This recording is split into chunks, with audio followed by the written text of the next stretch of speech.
Long prompts feel like a superpower, right? Right up until you actually try to use them in a live system. You paste in, 80,000 tokens of logs, maybe some code, or just a mammoth chat history, and the model just spends the next few seconds doing what feels like intense concentration. And that delay, that's the technical cost of memory. Specifically, it's what we call the key value, or KV cache. Bookkeeping. It's all bookkeeping. It's the essential work that transformers have to do, and it's why so many of these amazing long context features you hear about, well, they often ship with a pretty big latency asterisk next to them. Right, because the per token cost of decoding just grows and grows and grows. It keeps growing. So if you, the listener, have ever tried a 128K context model and felt that frustrating drag, that moment where the model seems slower than a human reading the same document, the KV cache is fundamentally why. Today, we're unpacking a truly fascinating analysis published on Binary Verse AI about an approach called TTT E2E, and it tackles this architectural bottleneck head-on by totally redefining how LLMs handle memory. The central idea the authors propose is, I think, profound in its simplicity. It's stop carrying a lossless, perfect record of the entire past. Instead, the model should read the context, understand it, and then compress what matters into a lightweight, continuously evolving internal state. So our mission today is to really get into the mechanics of that conceptual flip, moving from, lossless retention to this idea of intelligent compression. And the big claim is the payoff. Yeah, the big claim, according to the analysis, is constant inference latency with respect to context length. They report that TTT E2E is 2.7 faster than full attention at 128K context when tested on an H100 GPU. And that speed isn't achieved with just some simple attention mask. The authors really stress this. This is less a new attention trick and much closer to a systems idea. It's inference time learning, designed from the ground up to solve production constraints. All right, let's unpack this constant latency promise. Let's start with the core dilemma that TTT E2E is even trying to solve. The authors frame it brilliantly. They do. We have these two existing champions, right? And each has a fatal flaw at scale. On one side, you've got full attention. It gives you that near-perfect recall. The gold standard. But it has to pay for that perfection. The cost of scanning that growing KV cache increases linearly with the context length. And on the other side, you have sliding window attention. It aggressively cuts the compute cost by limiting the scan to, say, only the most recent 4K or 8K tokens. But in doing that, it just completely sacrifices long-range access. You lose the ability to connect the beginning of a document to the end. Yeah, you're blind to anything beyond that window. So TTT E2E tries to solve this conflict. It keeps a familiar standard transformer architecture, often with sliding window attention still there for the local detail, but it adds this fundamental new capability. It learns a compressed summary through small gradient updates during inference. This is a classic trade-off, and the fast decision summary in the analysis clarifies it really well. TTT E2E buys lower memory traffic. It completely avoids that growing KV cache by spending compute on rapid learning, on those small gradient steps. Okay, and the key to appreciating why this matters is understanding the technical cost of scaling, the computational complexity, the big O notation that governs these models. Right. Full attention, as the analysis summarizes it, has OK2 prefill and OTT code. And that second term, that OTT, that's the real financial and time pain point for the user. Exactly. Let's just break down what OT means, especially for decoding, because it's so important. Please. P represents your context length, the number of tokens you've already processed. Maybe T means if you double the context length, the time it takes to generate the next single token also doubles. It's like a librarian who, every time you ask for a new book, has to rescan the index of every single book you've ever checked out before giving you the answer. That's a perfect analogy. That linear growth, where every single step costs more than the last, is exactly why long contexts feel so slow. So TTT-style inference doesn't get rid of the cost of reading the document? No, you still have to read it. But it completely changes the cost structure of responding to it. Precisely. It still requires ODT for prefill. You have to read all 128K tokens once. But the target for decode is Decode. Constant latency. Constant latency. Whether your context is 4K or 128K, the time it takes to generate the next token is identical. That constant time is the entire goal. And focusing back on the enemy here, why does that linear growth turn so punishing at 128K? It's the mechanics of the KV cache. A transformer has to store the key and value vectors for every single prior token. Every new token has to attend over this massive growing cache. The memory grows linearly, And the computation to read that memory also grows linearly. And this is where it gets really interesting for anyone in a production environment. As the analysis points out, that linear cost turns the KV cache from a necessary optimization into a dominant cost center. The practical consequences are just immediate and painful. First, obvious latency, you wait longer. Second, memory issues. You have to cut your batch size down to almost nothing. And this is critical because that cache memory isn't just cheap storage. It's eating into the GPU's most precious, high-bandwidth memory. So if you can eliminate the need for that growing cache, you unlock huge potential for both speed and throughput. A vast amount. So we know the problem is the constantly growing KV cache. Let's talk about the radical conceptual shift the authors propose to fix it. Instead of focusing on architectural fixes, the analysis treats long context language modeling as continual learning, not architecture design. The intuition here is surprisingly human, actually. I mean, think about how we handle information. Okay. Humans improve with experience despite having imperfect recall. We forget the raw text, but we compress the understanding into these evolving mental models. If you read a 100-page report, you don't recall every sentence. Not at all. But you walk away with the refined, compressed understanding of the outcome.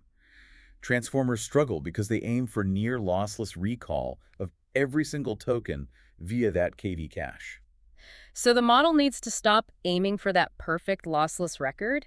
It needs to learn how to abstract and summarize the context it just read, and then integrate that summary into its own operating system, so to speak. That's the core of TTT. This is inference time learning tied specifically to the prompt you're currently feeding it. It's the model adapting its foundational knowledge based on the document in front of it right now as part of the machine learning inference process. And the method is named TTT E2E, which stands for end-to-end, twice. Right. The first layer of E2E is at test time. That's the inner loop. It optimizes the standard next token prediction loss the model already cares about using the context it's currently reading. But the more complex, and maybe the genius part, is the E2E at training time, the outer loop. This loop trains the model's initialization, its baseline weights, to be good after those inner loop learning steps have already happened. Wow, okay, that sounds incredibly intense. The paper mentions this involves gradients of gradients. Can you help me picture this for our listener? Think of it this way. We're not just training a student to memorize facts. That's standard training. Right. We are training the student how to study effectively. The outer loop is calculating how changing the baseline weights, the student's initial knowledge, affects how quickly and accurately the student learns when reading a new context. That's the inner loop. It's an optimization of the learning process itself. So the goal is to teach the model how to learn quickly from context, not just hope it figures it out. Exactly. Okay, let's dive into the practical mechanics of how this works during inference. The analysis describes a clear split, prefill, where the model reads and learns, and decode, where it generates output at constant speed. And the learning happens during that prefill phase, using a really simple update loop.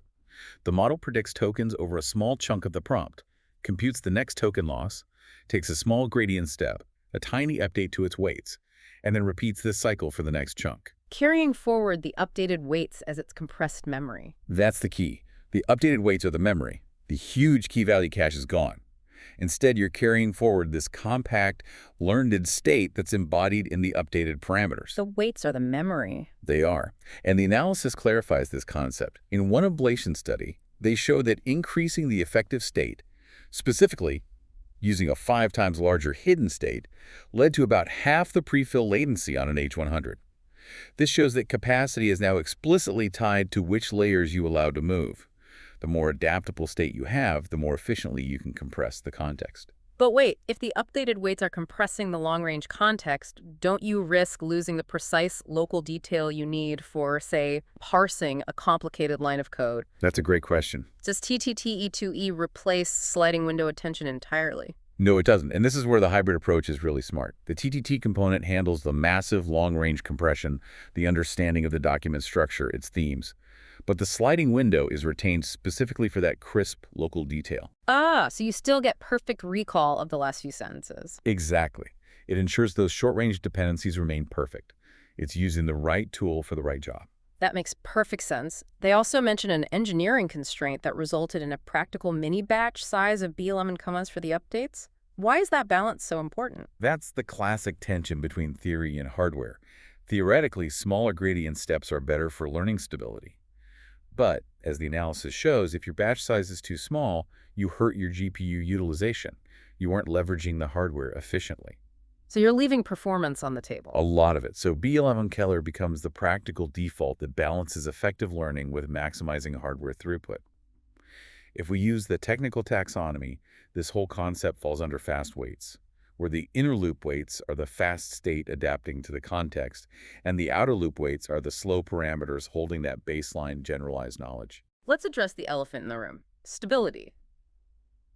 I mean, if we are changing the model's weights mid-inference, isn't that totally dangerous? It sounds like the model could just drift into absolute nonsense after reading a 100K token prompt. It's a genuine concern, and it's why the design is extremely conservative. The authors address this by strategically freezing the most critical and, frankly, fragile components. What gets frozen? Embeddings, normalization layers, and all the attention layers are frozen. Why? Because the analysis notes that updating them destabilizes the outer loop.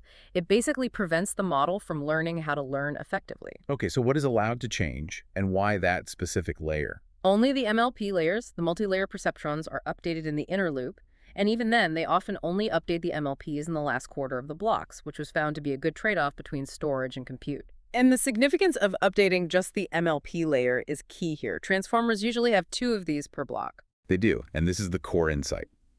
By constraining the updates to just the MLP layers, they achieve a really structured adaptation. You can think of the attention layer as the central nervous system that determines where to look. And that stays frozen. Stays frozen, preserving all that pre-trained knowledge. The MLP layer then functions as the short-term working memory, adapting based on the content the attention layer points to. It's the simplest version of the analogy the analysis uses.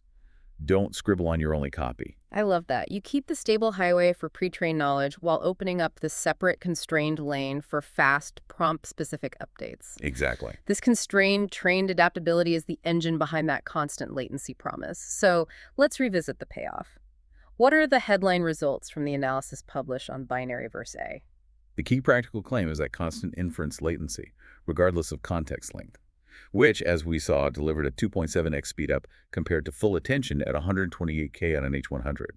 For you, the user, this means that long context truly stops being a bill that grows with every extra paragraph you input. Speed is fantastic, but not if the quality tanks. What about the quality claim? Right. So the authors use this metric called loss delta, which measures the loss differences relative to a standard full attention transformer. Figure 1 in the analysis claims TTT E2E not only maintains quality, but actually shows an advantage over full attention at extreme lengths, whereas several baselines get worse as context grows. So they're preserving or maybe even enhancing quality while drastically cutting the decoding cost. That appears to be the claim, yes. The authors also take time to answer some of the common necessary hype questions that come with new research like this.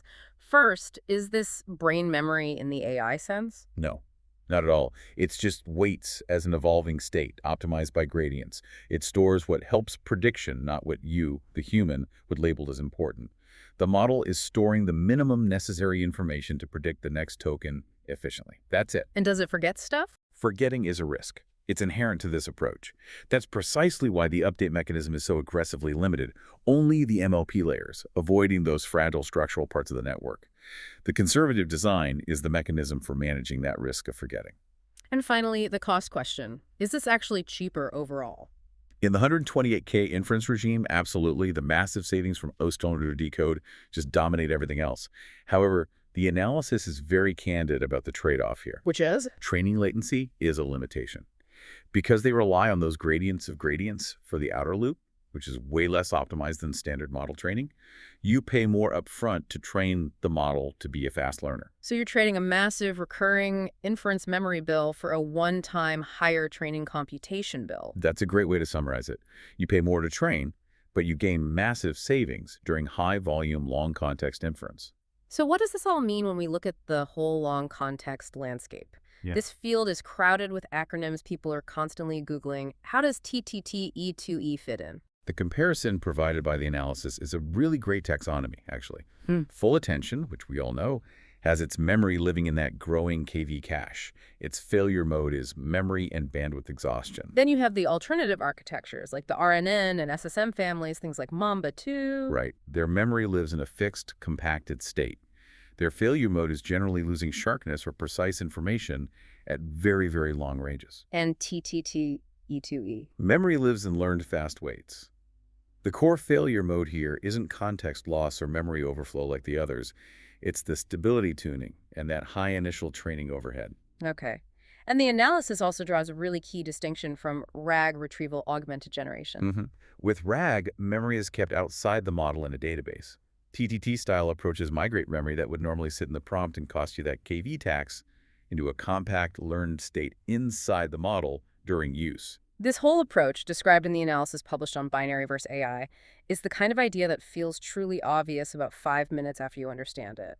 Long context should be about intelligent compression, not perfect recall, and the model should learn from the prompt while it reads it, making its own weights the volatile memory. For you, the learner, this is crucial knowledge because constant latency fundamentally changes the economics of long context LLMs. Your future 128K context queries might finally feel fast enough to be genuinely useful in a high-demand production environment. It could make previously prohibitive use cases viable. And it's not just theoretical. The authors note that the experiments are reproducible with their public repository, which makes TTT E2E unusually testable. They encourage readers to, and I'm quoting here, reproduce Figure 1, measure latency at your context lengths. This is where the rubber meets the road. It is. And we spent a lot of time discussing that TTT E2E is about teaching the model how to learn quickly by adapting specific parts of its architecture. The final thought for you to consider is this. Given that the approach explicitly limits what is updated freezing attention and embeddings while only allowing the MLP layers to adapt, what capacity does the model lose in exchange for this stability and speed? And how might that affect extreme long-range inference tasks that depend critically on those initial frozen attention weights? That's a question worth exploring as these methods mature.